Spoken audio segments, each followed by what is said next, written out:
Recently, we were invited by the noted bioregionalist and widely published author Stephanie Mills to discover how the Human Nature School is helping to reconnect people with the natural world.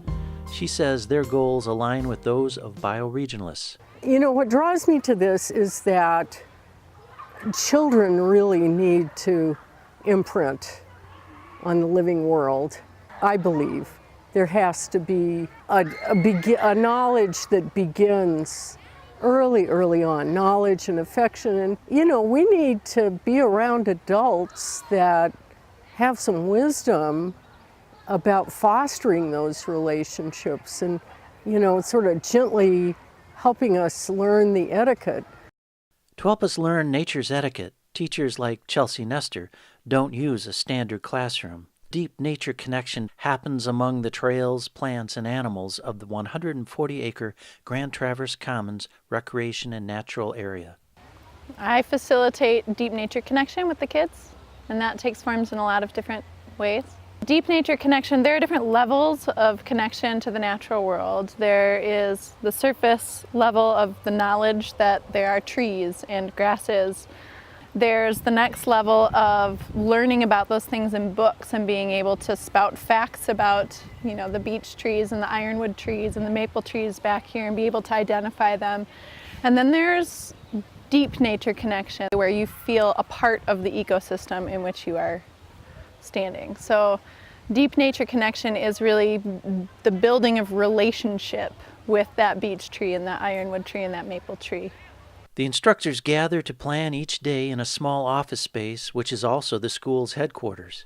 Human Nature School has a number of offerings for people of all ages, from preschool, half-day programs, to weekend and after-school options.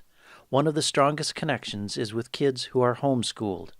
All of the kids here today are homeschooled, and this is one day of supplemental education for them. And their parents all value connection to the natural world, and so they value it as part of their education.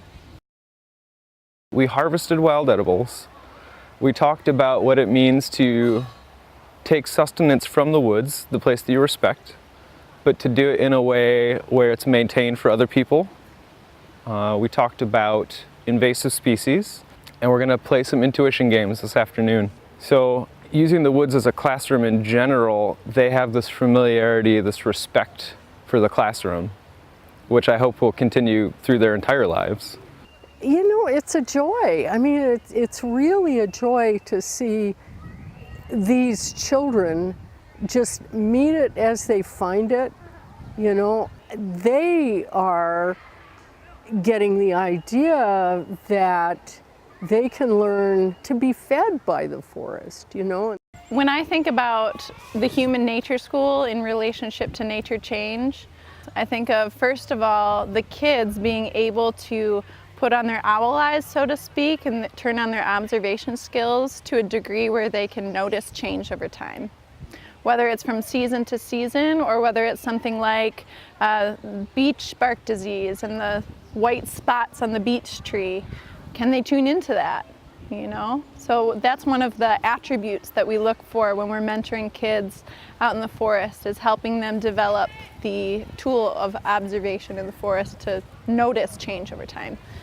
Part of what Human Nature School is doing is bringing together and kind of weaving together lots and lots of wisdoms about helping children of many ages learn to have a good give and take relationship with the living world, and also how to become more resilient in the out of doors.